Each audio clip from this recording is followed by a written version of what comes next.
How is everybody doing? Strength Chat episode 112, and today I've got a very special guest for you. I last spoke to this guy way back in episode 31.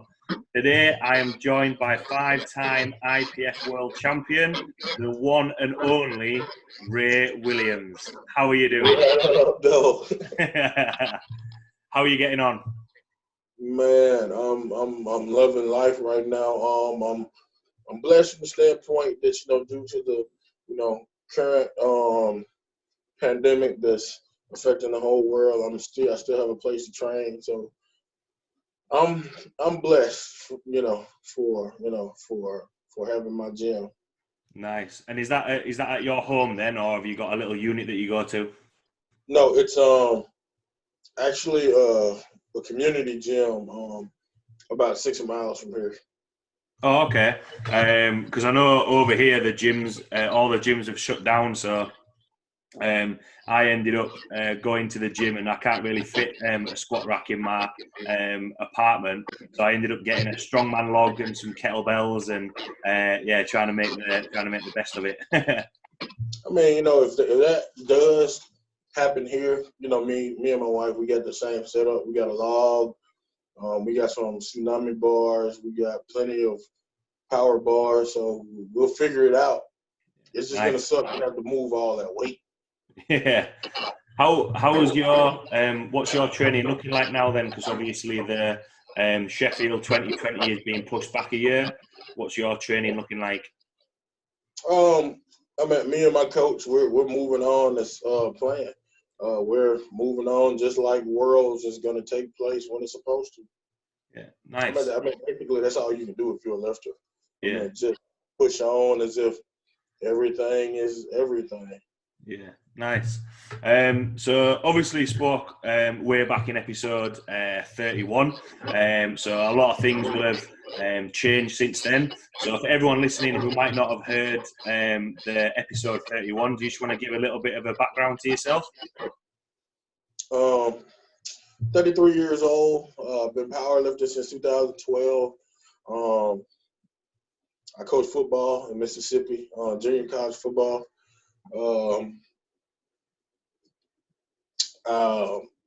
Powerlifting was totally new to me in 2012.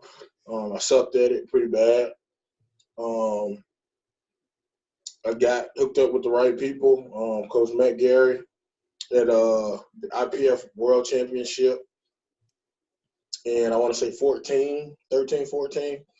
And, ever since then, he's coached me to several world records, several world championships, several national titles. And, it just trying to keep it going. Yeah. I bet it was exciting getting the invite for the Sheffield 2020 competition, because that's something quite new and a new sort of concept of it, with all the best lifters going there. It was an honor to be invited to the Sheffield. I mean, just from the standpoint that it's the inaugural meet, it's an honor to be on the very first slate to compete in the Sheffield, like the very first one. So I was looking at it as both an honor and an opportunity to get back on track.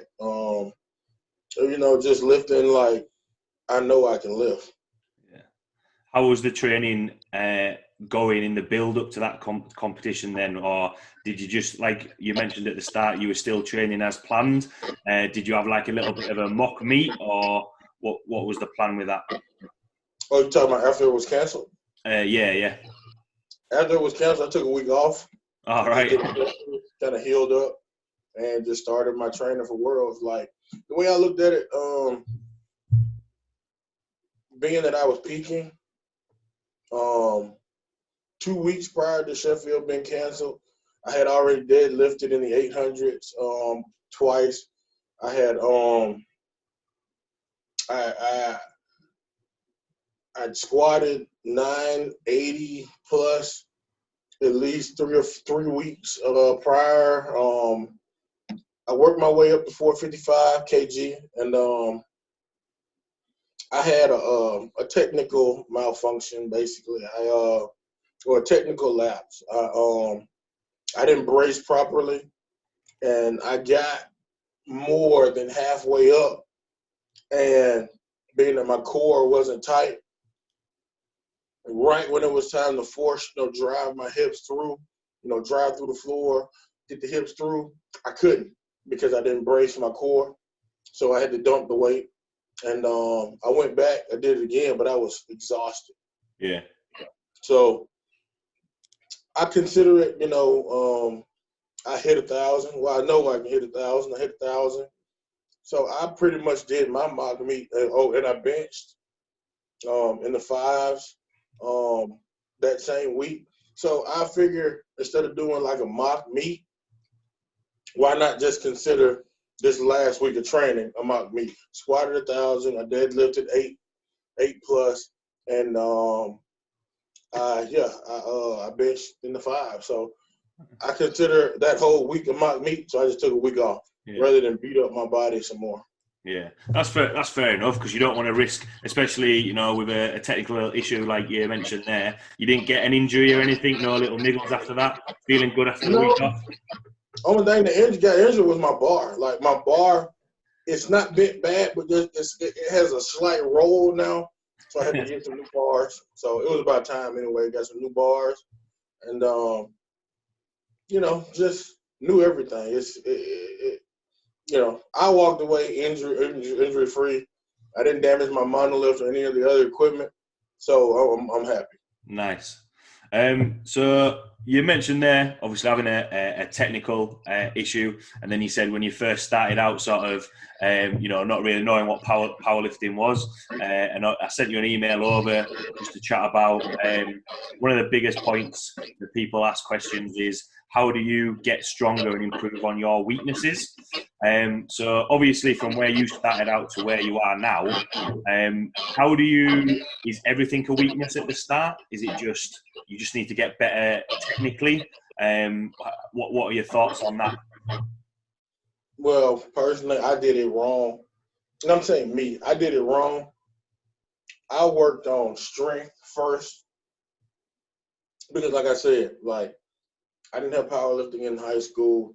I thought powerlifting was something, I looked at it like the Olympics. Like, you have to be invited, you got to be on a team, you have to have done it your whole life. It's not something you just jump into. Yeah. So when I found out that, hey, it's something you can just jump into, okay, I'm going to get really, really strong. But the only problem was I was still training like a football player. Yeah.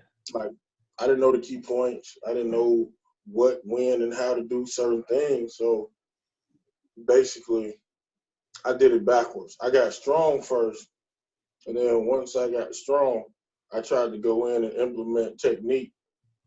And doing it that way kind of put me in an idle for about a year or two, because you get really, really strong, and then you go back and try to fix technique.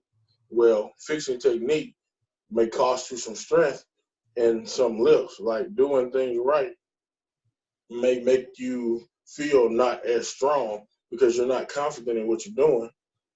So I had to pretty much start all the way over once I had already started. Like, I had already won my first, hold on a second, let me turn that off. I had already won my first world championship. Then I had to start all the way over with technique. And it made me feel weaker because all my numbers dropped once I went back and started emphasizing technique. So I would say, like, if I'm starting out, I would say get technique down first, because having good technique will lead to bigger numbers. And the thing is, if you're doing it right, you're gonna get stronger. Yeah. But doing it the other way, that's the hard way. Like, getting strong, then going back, working on technique, that's the long road. I don't recommend that for anybody. Yeah. Do you think that's where a lot of people go wrong? Because I know in the very early stages of people who are just starting out training, they can see rapid increases in strength, and maybe they don't want to work on technique. Do you think that's where most people go wrong? Yeah, because it's common knowledge. Your first year powerlifting, you're gonna see the most gains, the fastest gains that you'll probably ever see in your entire lifting career.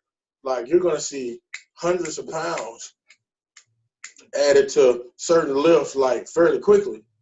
Because number one, if you like what you do, you're gonna do it. You know, if you enjoy doing something, then you don't see it as a chore. You don't see it as work. So of course, you're gonna get gains. And just simple fact that you're doing something in repetition, you're gonna get stronger at it. So you're gonna see those gains. So it does seem like that, but back to I meant to reiterate what I already said. If you get the technique nailed first, like a lot of young lifters, including myself, don't do, like if you get that technique down first, everything else will fall into place. You'll avoid injury. You'll avoid plateaus. Well, I'm not going to say you're going to avoid plateaus, but you won't plateau as long. Yeah. With because obviously you mentioned that, you started, doing it the other way around and addressing technique a little bit after your first Worlds. Are weaknesses more common in the technical side of things, or is it a case of you just maybe not as strong in a certain position? What are your thoughts on that? Or how did you find trying to address technique? Once you get everything nailed down, then that's when you really, really have to start nitpicking.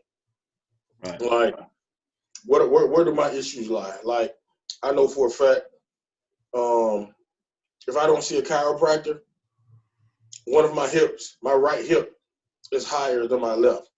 Like, a lot of times when I compete, I'll get red lighted on one side for squat, and I'll be good on the other because my right hip, if I don't go see a chiropractor, my right hip will be higher. Like I was, me and my coach were watching my deadlifts from behind, and it is glaring. Like when I'm in the position right before you break inertia and snatch the weight off the floor, you can see, like if you like use one of the coaching apps and you drew a plane of my hips, it's crooked. Right. So you have to address stuff like that. You have to address like body symmetry and stuff like that. And one of the other issues that most people don't address is your ankle mobility. Yeah. If your ankle mobility is terrible, like squat and deadlift, no matter how technically sound you are, squat and deadlift will always never be what it can be if your ankle mobility is terrible, because you'll never be able to maintain those 3 points of contact with the floor. Your outer, inner, and your heel. I think people call it tripod foot. I've heard it called a lot of stuff over the years, but if you can't maintain that solid contact with the floor, then you're going to lose power in your squat and your deadlift. Because when the feet move, when your feet shift, it causes a shift in the knees. Shift in the knees causes shifts in the hips. And then you're going to lose power. So after you get the technical strength, and then you've got the other idiosyncrasies that make you a good lifter. And that's just knowing yourself as an individual. Yeah, it's the small things that add up. It's surprising how sometimes the small things can have a knock-on effect, like you said there about your feet. It can affect your knee, affect your hips, all the way up the chain. Do you think, because you mentioned there ankle mobility in your hips, when you're looking at improving your weaknesses, is the first thing to look at things like that, or would you look at maybe variations of the lift to address technique, or is it actually looking at mobility and like you mentioned as an actual lifter, where your weaknesses lie in your own body, if that makes sense?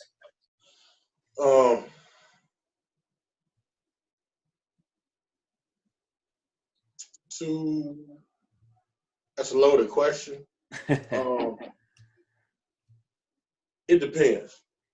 Like I know with me, the type of lifter. I mean, if I'm looking at it from a me standpoint, I'm gonna look at, like you said, variations of lifts is a good way to address certain weaknesses because,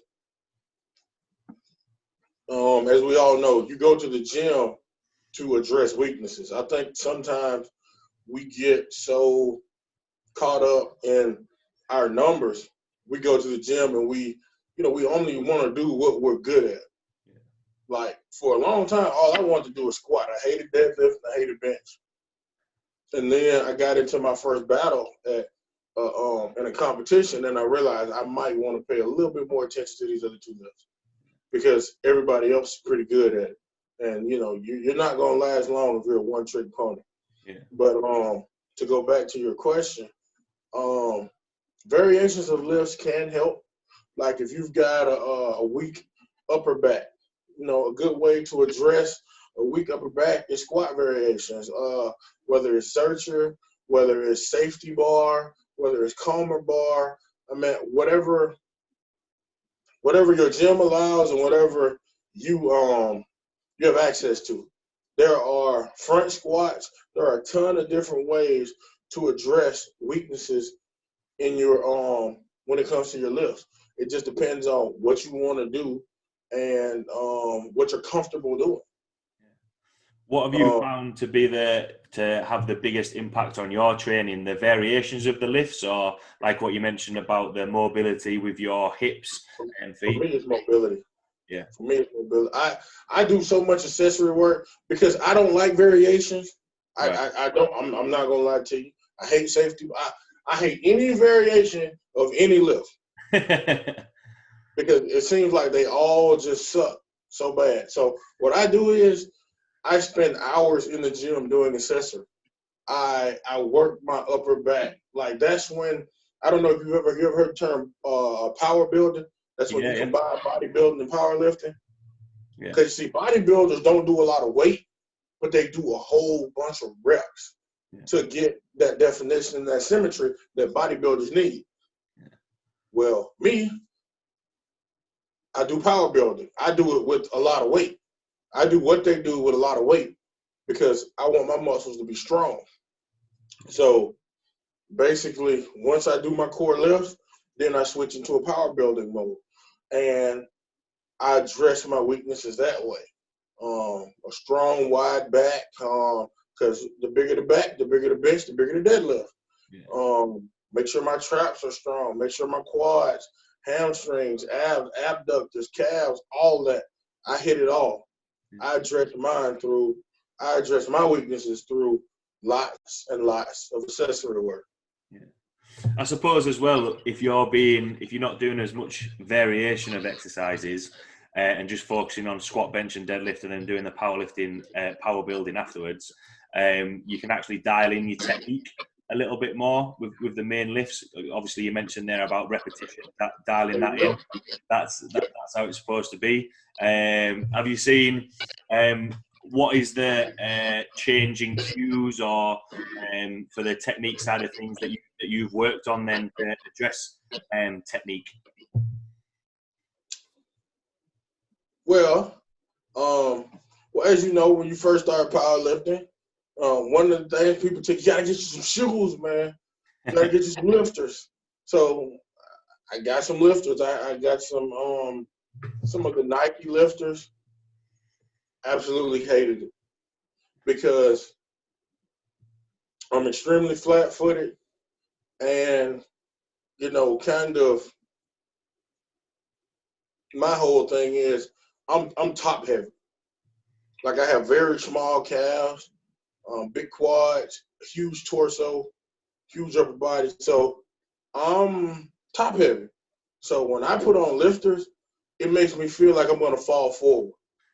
So one of the first things I had to address before I ever got going real good, I knew for a fact I was going to be somebody that had to wear flat shoes. Yeah. So I went to Dick's Sporting Goods and I bought some wrestling, Adidas wrestling shoes, and that's what I wore. And ever since then, I knew I'm a flat shoe guy. Even in bench, I've tried to wear the lifters and bench, and I like the feel of when I get set up at my bench. I start out on my toes, and I push all of my weight in the ground. I just flatten my foot on the ground. That kind of helps me lock in. I can't do that with lifters because lifters, the bottom doesn't bend. Yeah. So changing my shoes was one thing. Then belt position was another for me. You know, you got some guys that can put their belt in the same place and be good.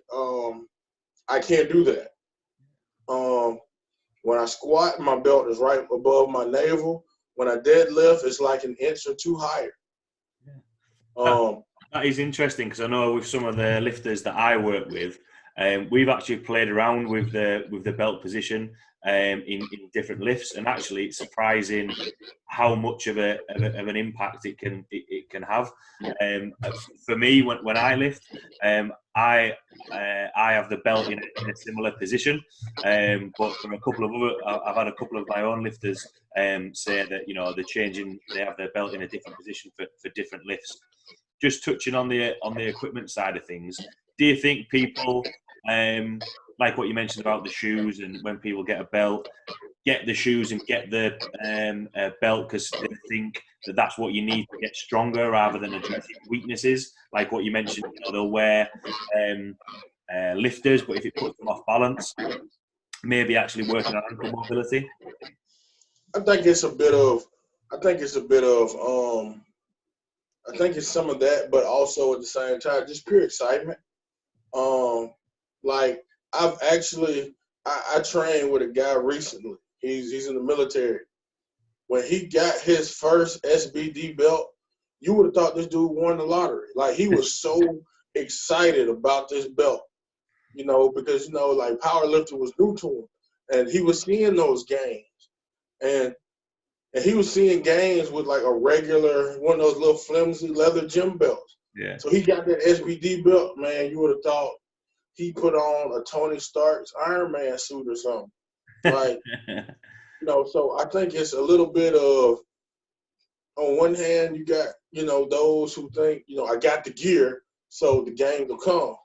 And then you got the other people on the other hand that are just so excited about, they actually love the gym. Like, people that love the gym, when they get new gear, like, it's like, it's like, man, a kid in a candy store. You know what I'm saying? So I think it's a bit of both. Yeah. But to answer your question more thorough, I do think there are people that rely too much on their equipment. Like I hear people like, I never see you train core. Yes, you do. You see me train core all the time. If I'm squatting beltless, I'm training core. If I'm deadlifting beltless, I'm training core. Because part of that comes with proper bracing. Like, a lot of people don't know about proper bracing. Like, a lot of people think, when I'm about to bench, squat, or deadlift, if I just take a deep breath, I'm good. I'm bracing. No, it's not right.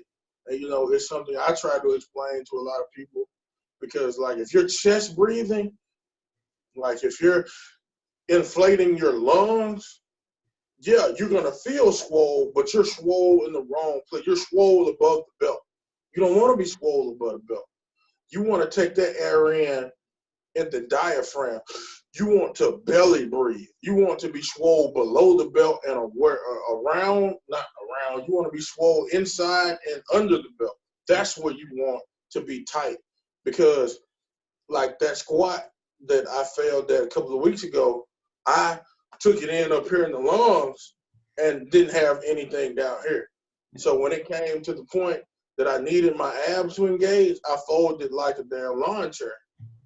Yeah, I think that's an interesting point, because I think people forget how important bracing is and to do it properly. I know I've actually programmed some breathing drills to just get that dialed in. People aren't used to it, and then after a couple of sessions, they'll say, "Why am I doing this? Like, what is this actually doing?" And then I'll just say, "Right, go squat, go deadlift, go bench. Now tell me how strong you feel." Oh yeah, Yep. actually, that's really good. Just touching on the when you've mentioned you've done squat, bench, or squat or deadlift without a belt.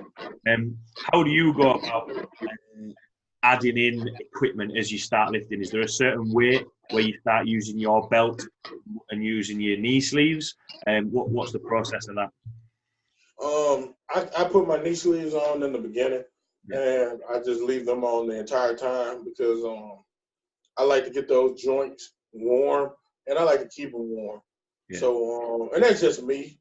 Yeah. Plus, on top of that, like once I get to going, I really don't want to be fooling with my knees because once I get started, I don't want to waste energy tugging on my knee sleeve.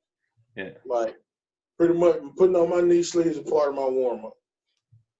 So I get them on, I get warmed up, and then I go get it. Like I don't throw in on a belt till I hit the 500-600 range because I want to feel the weight. Like I want to make sure that technically I'm drilled in. Like because after my 1,000-pound mishap, I never want that to happen again. So I want to make sure that I'm doing it right before I throw on this equipment, and it's the equipment doing the work and not me. Yeah. Has that weight that you've got up to where you start belting up got heavier as you've gone, or is there a certain weight that you usually want to hit sort of without a belt before you start adding the belt in? Yeah, it's a certain way I want to hit it. Like I want the weight to be fast. Actually, when you take the weight out of the rack, like it's a feeling. Yeah. Like it can be 600 pounds on the bar, but if you because there's actually a technique to taking weight off the bar. You know, like if your technique is good, when you take the weight off the bar, you let the weight settle in your back, let the weight start moving, you walk it out. Like it feels, even though you got 606 on the bar, it'll feel like 405 because all the muscles are engaged. You've recruited the right muscles to do this job. And when you come out of the hole, it should be explosive. Like there shouldn't be any lag or drag. Like that's what I want while I'm beltless. Like I want it to be smooth. Like I don't want any issues. If there's an issue, then I gotta stop. I gotta think about what I did so that I can reattempt this and get it right before I throw the belt on. Yeah. And what would be if if it wasn't right, would you go back and either change the session around, or what would happen with that? No, I just do it again. Yeah, until it's nailed, and then just go up from there. Yeah, it's just like football. Like the more repetitions of something you get, the better you're gonna get at it. Because the more and more reps you get at something, the more and more habit forming it becomes. Like if you just randomly do something, it never becomes habits. But if you're ritualistic in your setup, your approach, and your execution, you develop habits. And in powerlifting, that's what you want. You want to develop habits. And that's why if something ain't right, I go back, I rest up. Because, power lifters, we take 8-10 minute breaks in between attempts when you're in the gym. So I get my break, get juiced up again, then I go back and I do it again because it's not necessarily doing the weight. I know I can do the weight. Like if I'm doing something beltless, you better bet your bottom dollar. I know I can do it. I probably can do it for reps, but the thing is, that's not my goal. My goal here is to get habits established and formed. So when it does come time to take 1,000 again, I don't have to think about the technical side because they're habits. It's a ritual. This is what I do.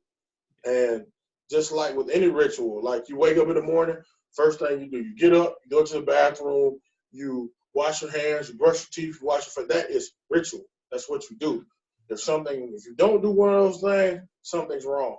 So same thing with squatting, deadlifting, benching, big weight. I want to be ritualistic in how I go about things. So when something is wrong, immediately I know this is what I did wrong, and I can go back and fix it. That's why, there's a lot of content out there which will be strength is a skill. It's like driving a car, riding a bike. There's things that you have to put in place, and the more you do, the better you get at it, which is 100% I agree with. The lifters that I work with, when they're going in and doing the session, I want how you approach the bar to be the same sort of setup, and then exactly like you say, if anything is out of line, pick up on it a little bit better and try and address it a little bit more. Just sort of touching on the equipment side of things, do you think that because there's that saying that the lift, what is that? Is it? I don't know whether I'm saying this right. The lifter doesn't make the equipment doesn't make the lifter. The lifter makes the equipment, or something like that. So do you think, like what you mentioned about that guy who bought an SBD belt, do you think that people go out and buy the most expensive equipment because it's going to make them stronger, or doesn't it really matter on the equipment that you've got? It still serves that purpose.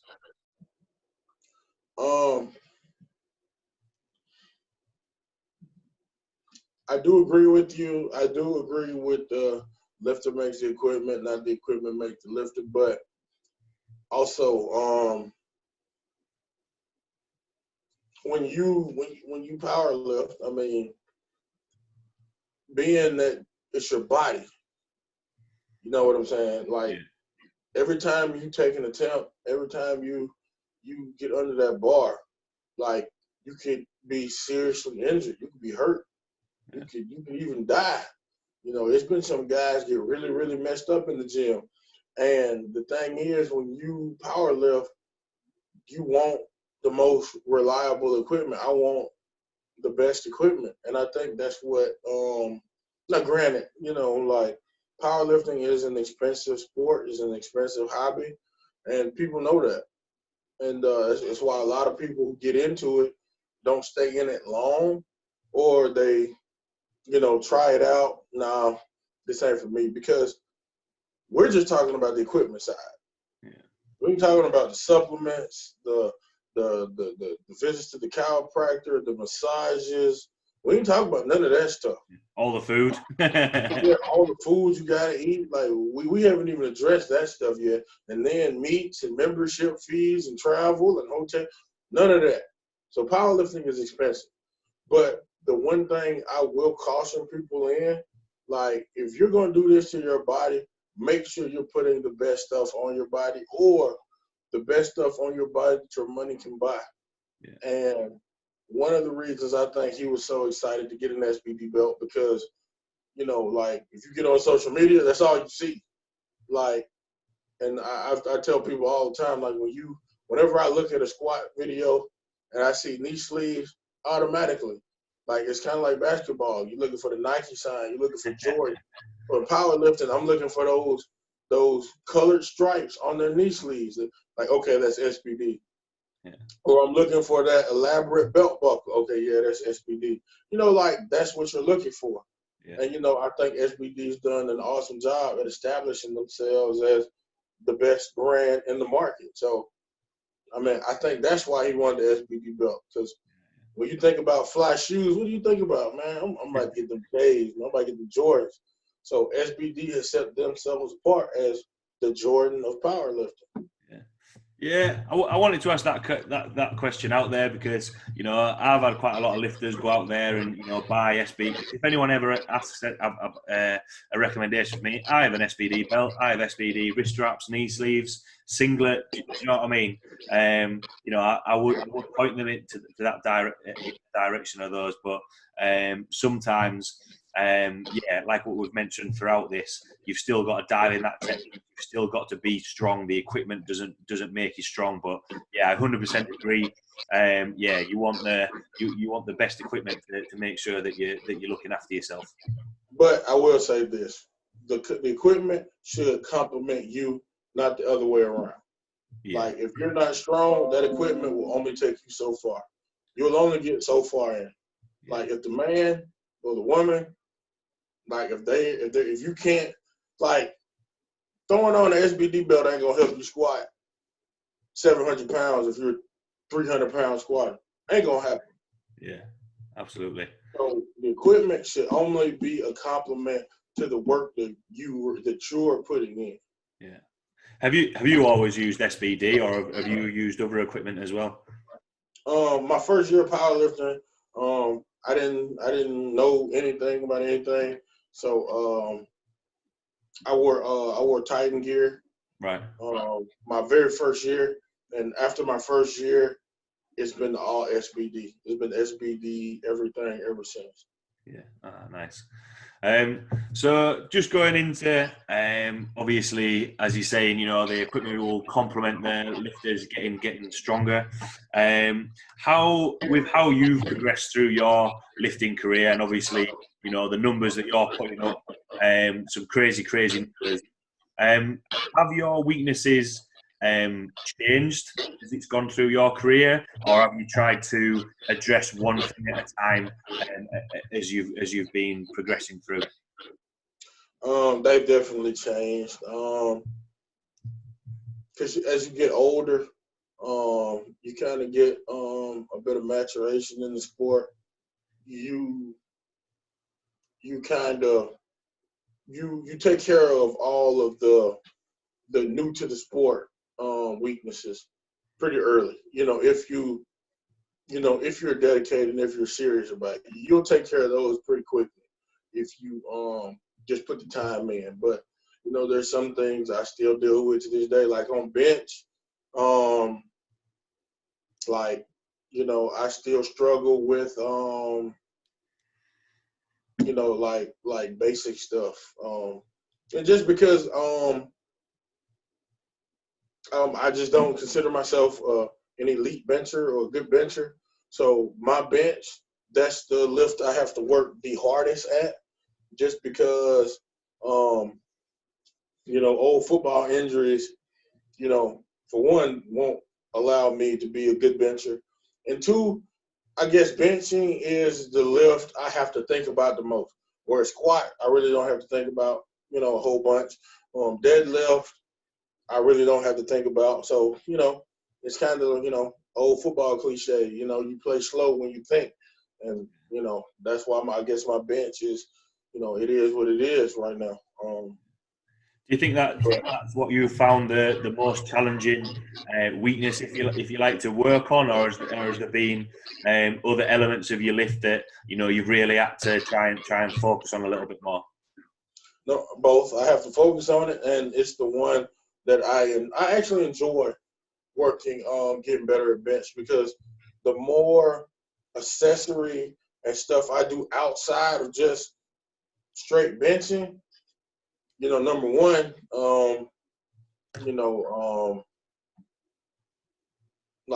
my back is bigger, stronger, chest, shoulders, everything is getting stronger.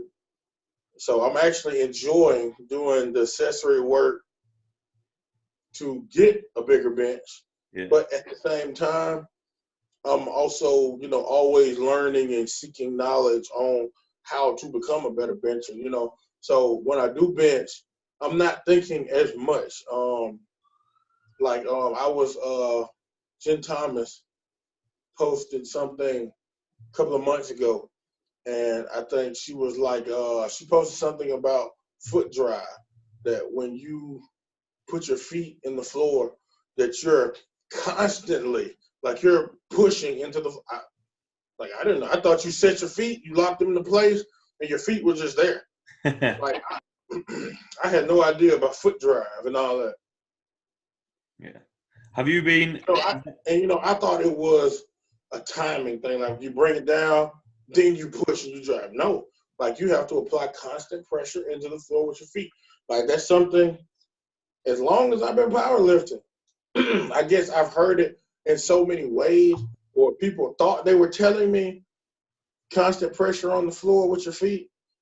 But if you don't directly just say it, and you've got your own way of saying it, then your student may not quite understand what you're saying. I guess for all these years, I haven't been understanding what people have been saying about constant pressure with your feet until I looked at a post by Jen Thompson.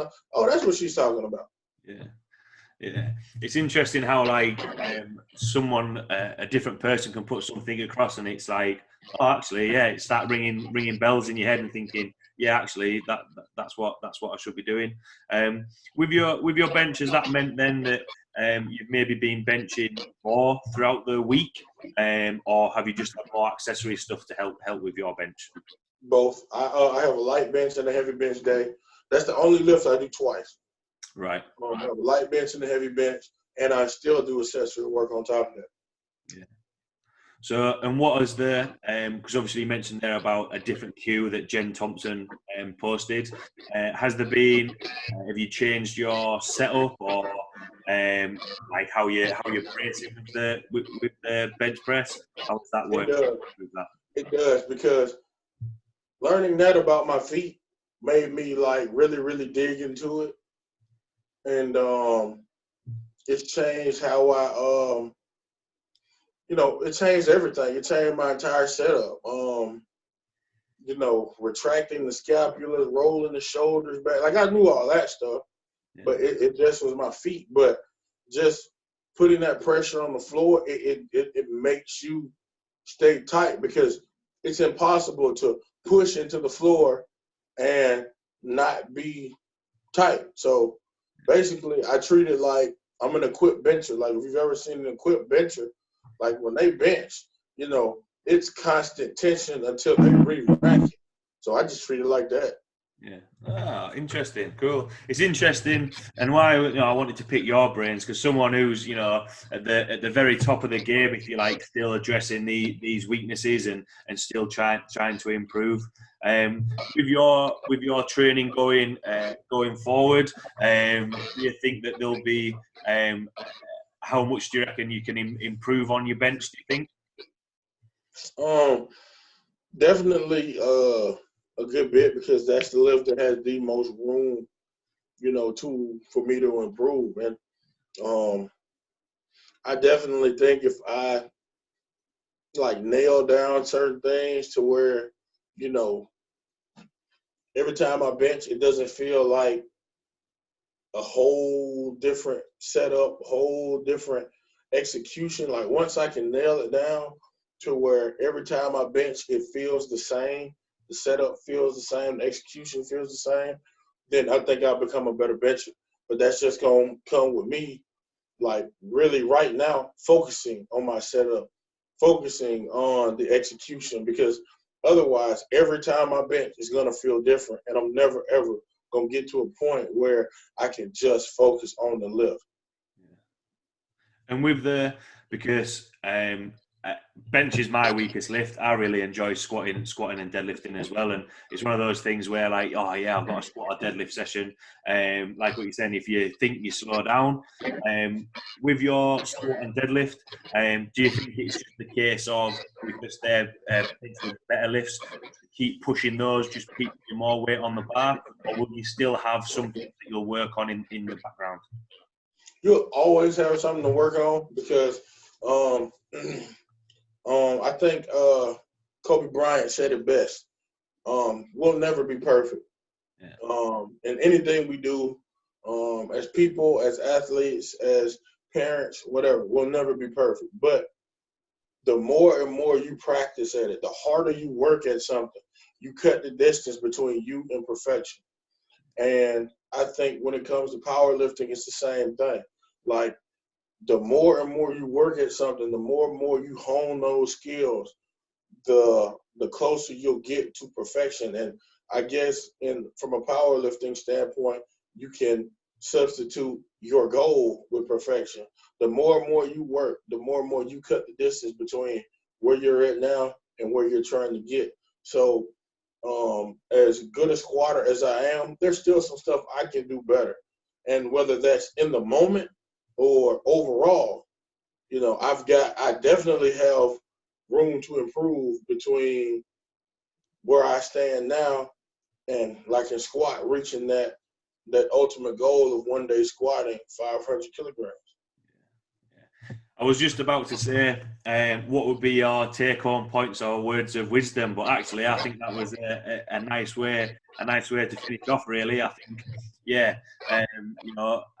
a nice quote that I try and tell to the lifters that I work with is chasing progress, not chasing perfection. You always want to be making, because if you had nothing else to improve on, then what's the point? What's the challenge? What are you chasing? You always want to be, pushing a little bit more.